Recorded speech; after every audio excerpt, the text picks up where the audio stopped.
the presentation I made for Khorana Award lecture on December 21st, 2018.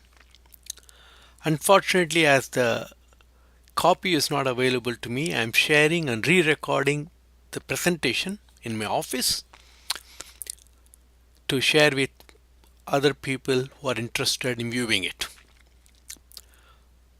I first wish to thank the Khorana Awards committee members for choosing me for this very prestigious award from Indian Pharmacists Association.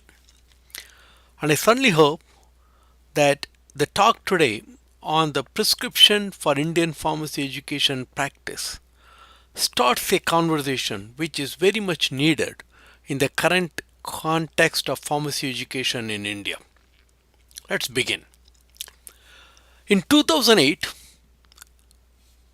we defined pharmacist as one who not only makes the drugs but are also responsible for their proper utilization. Why 2008? Because in 2008 we decided to start the PharmD program in India, similar to the ones which are available in Western countries for at least few decades past. Only in the first decade of this century we realized the second role of the pharmacist and started the PharmD program. You may ask why.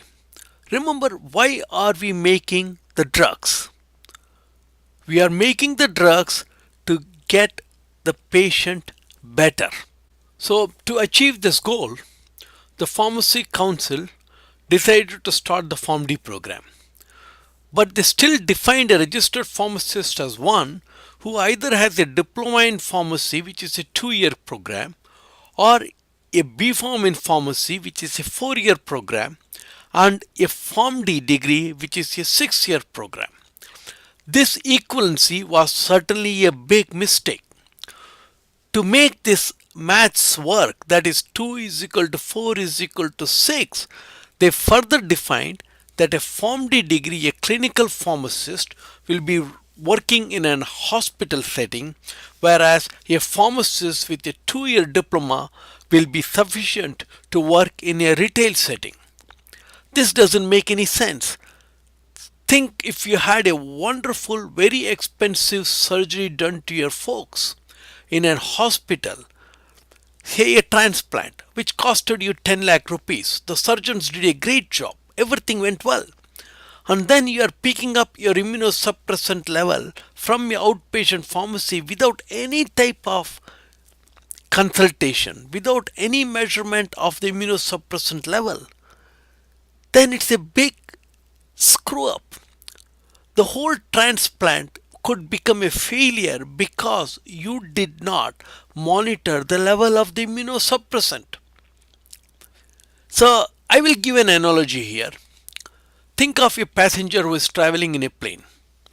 The flight was safe, but the plane caught fire during the landing. Do you consider that this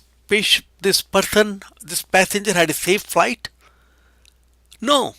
Even though the first 9,000 miles, 99.9% of the flight was perfect, the fact that the plane caught fire makes the whole flight an unsafe flight. So folks, that's what is happening. We are spending all our energy in trying to make a good product, good quality product, under good manufacturing conditions. Then when the product is being taken by the patient, it is like the touchdown of the flight. There are no regulations. So are you think you are going to get the best outcome under those conditions? I'm sorry to say you are not going to get it, and it makes no sense. The second major challenge which the pharmacy education in India is facing in an uncontrolled or unplanned growth of pharmacy colleges. Remember, in 2008 we had 0 PharmD colleges, and now in 2019 we have 235 colleges of pharmacy. Without any job which requires a PharmD degree in the country, this was caused a great degree of frustration among the students who are graduating. And this type of pictures coming out in the public is very demoralizing both to the student and to the pharmacy profession as a whole. And the third challenge is in India, we undersell our expertise. Think of this water bottle which is sitting in front of me. If you look at the water bottle, it tells you the name, it tells you if you're not satisfied which phone number you need to call. There is much more information in the water bottle than in the prescription we are sending. We take a drug, unit dose packed drug, put it in a brown paper bag and give it to the patient. We don't even do the simple job which a pharmacist is supposed to do according to who. We have to put a label. Which patient is this for? Who is the doctor who wrote it for? What is the number he can call? What is the drug? We don't say anything. We just put a drug into a brown bag and send it. This is I call as underselling of our expertise. Now, that type of behavior may result in a wrong patient who may take the drug. A patient may take the wrong drug and all drug strips are in English. What happens to patients who don't know English? So basically, pharmacist is supposed to give a drug which the patient can take appropriately. And we are not doing the basic function which a pharmacist is supposed to do in the system. So giving a PharmD degree when the ground is not ready makes absolutely no sense. So what is the solution going forward? Include in the educational curriculum activities that build our confidence in solving the major healthcare challenges of the nation. In my interaction with the students, I find it's not the knowledge. They know what all the stuff which my students in US knows, except they don't know why they are studying all this.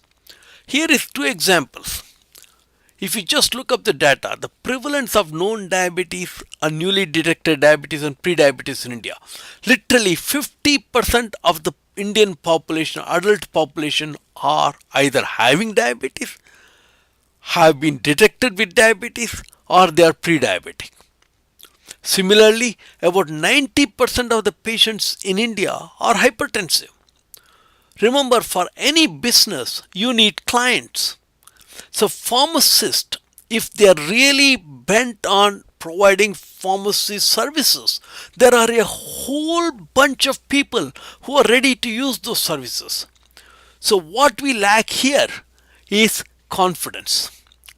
This is the picture of my mother in 2014.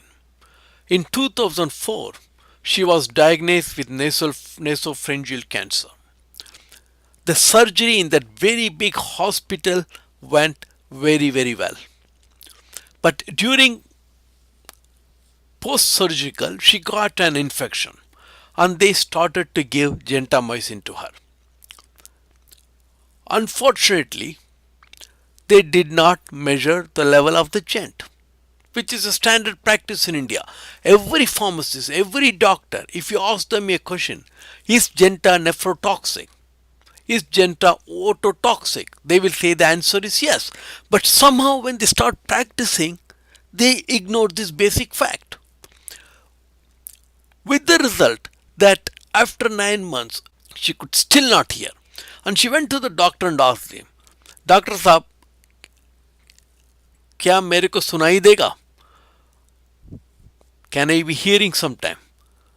Doctor said something to this effect that भाभी जी, तुम्हारा cancer तो ठीक हो गया ना, अब सुनाई देगा नहीं देगा वो तो ऊपर वाले के हाथ में है. Translating it, he said, Bhabhi, dear patient, now that your cancer is cured, whether you hear or don't hear is up to the God. Now think of it, folks. Who is the God here? Doctors knows that aminoglycosides are O2 and nephrotoxic. Pharmacists who gave the drug knows there can be nephrotoxic. We don't measure the level. If you would have measured the level instead of 3 doses, she may be getting 2 doses or 1 doses. This would have saved thousands of rupees for the family who is buying the drug. So, in this particular scenario, is a great example of why everybody is a winner. The patient is a winner. The doctors can provide the laboratory services of measuring the level of gent and charge the patient for that. And the doctor, I'm sure, did not meant to screw up a hearing. So we are providing people, we are doing this degree of Form D, but we don't have a system where the Form Ds can be used. That set me on a mission. So for the past 9 years, therefore, I've set out on this mission to narrow this gap of what we know in the book and how we practice.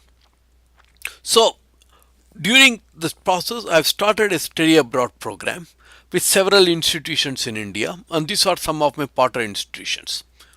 During the last 9 years, I have been bringing students from US to India. We have made so far 4 trips, and about 21 students have come. There are 8 students who have come on this trip. That makes it 29 students in 5 visits. Manipal University have sent me 7 students, PIPS have sent me 12 students, and other 2 colleges have sent me 5 students. There is a certain amount of challenge of getting visa for the students, and therefore the numbers is somewhat variable. But anyway, now here is the 2 positive outcome from those studies. This girl who sees Veda, she visited my college in 2016. And this is a picture she took at the University of Finlay.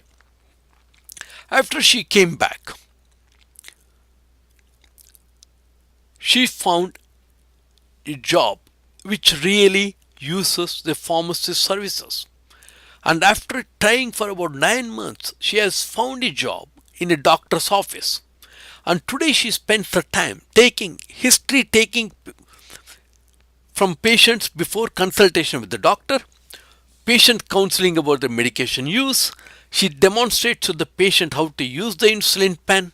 She counsels them on diabetic, renal diet and hyperuricemia diet, assists physician in the pulmonary function test, resolves the drug information queries asked by the physicians and patients, pharmacy dispensing and inventory control, and vaccine education, and so on and so forth.